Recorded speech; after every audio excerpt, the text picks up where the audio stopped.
Hello, Sean here. Welcome to Dragonboat Dynasty. In this episode, I want to talk about how paddlers and members of the Dragonboat team blue ocean their way into a starting lineup.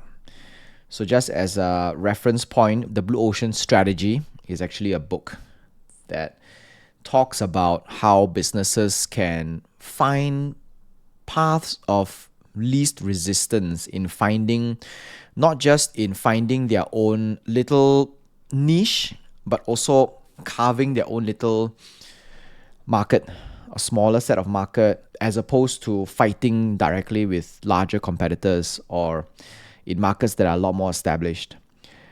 I would like to adopt this concept into how paddlers can actually find opportunities in a team so big if they want to get into the starting lineup of maybe Argo A or Argo B. Creating lineups for selection races and winning races has always been tough. Selection races are races that we usually send a very small contingent. They usually refer to sponsored races, like the ones that we went to in Hong Kong, Dubai, in Bali, in China, in a few instances.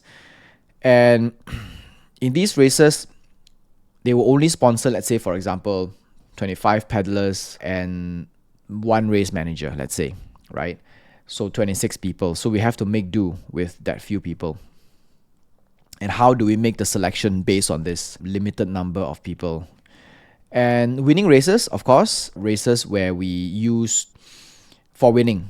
So there are a lot of criteria that goes into how we select winning races.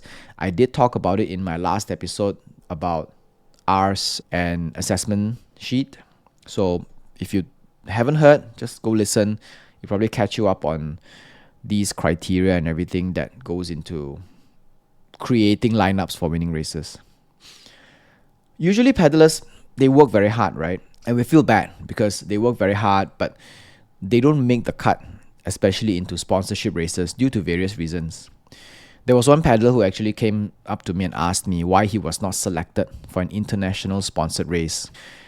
He's a hardworking paddler and he contributed a lot in other areas of the team as well. And we do feel bad that he was not given the opportunity. So in my response, I asked him, why did he think the list was created the way it was created? What were the abilities that we were looking for in this batch of lineup that he felt that he did not make the cut for? He probably looked at it 100 times, right? And he couldn't figure it out.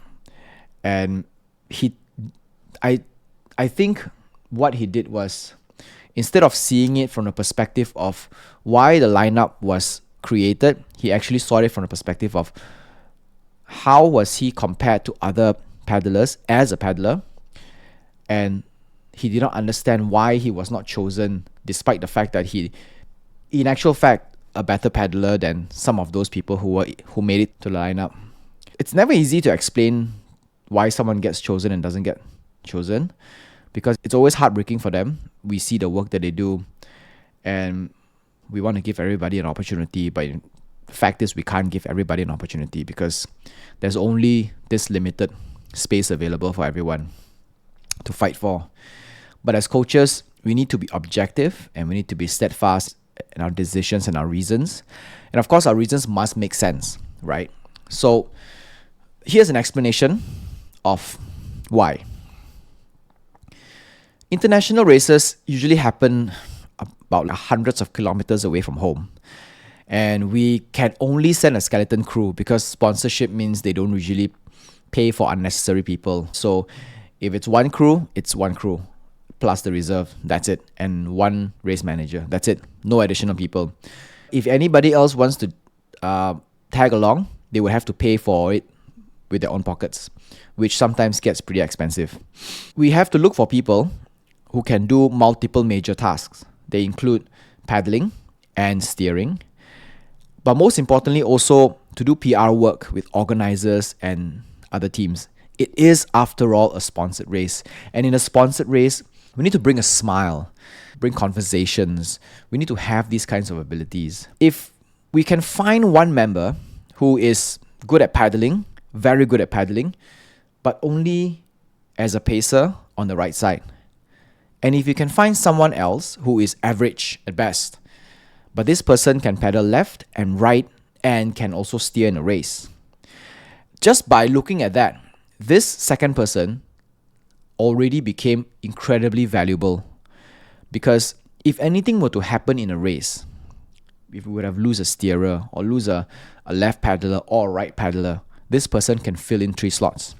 And if that person has good PR skills, that will be a superstar for us. Because in these sponsorship races, winning isn't our goal, because most of the times in sponsorship races, we cannot make it far anyway, because usually our best paddlers, they are not the ones who would sign up for these races. They are more interested in more local races, which is a bit more affordable, fighting with local competitors, which, we can relate to better.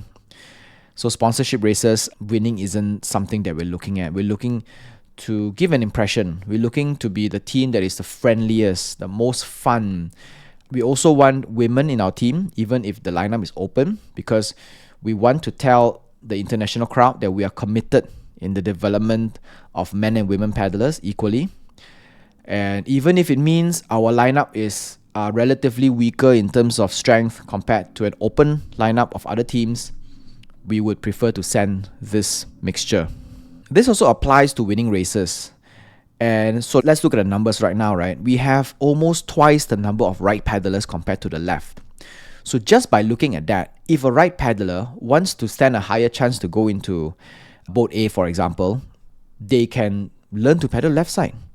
That will greatly increase your chance to make it to the starting lineup compared to if you have to fight with double the number of right paddlers. The other thing they can do is also look at the roles, right? The team has a lot of prominent pacers, and these pacers are specifically good at short distance sprints.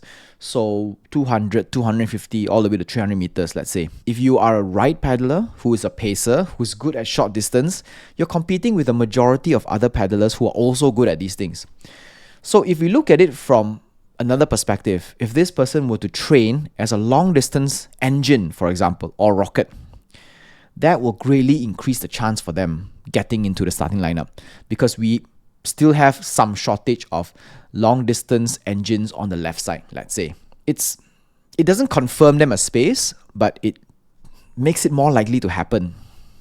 So what I'm saying is, if we were to think of the opportunities of the team like an open market economy, right, where a balance and equilibrium can be achieved if all the players and all the people in the market, in the economy, look at areas that they can thrive in, look at areas where it's a supply and demand thing, right? Look at players where there's a higher demand than the supply. If they were to supply themselves, put themselves in there to be the supply of these areas where there's high demand, it increases the chance of them being selected. All we needed to do is just to figure out the path of least resistance and fill in the gap. The reason why I'm telling this is because as coaches, we have problems. We struggle with lineups like this. We struggle with weight imbalances, left paddlers imbalances.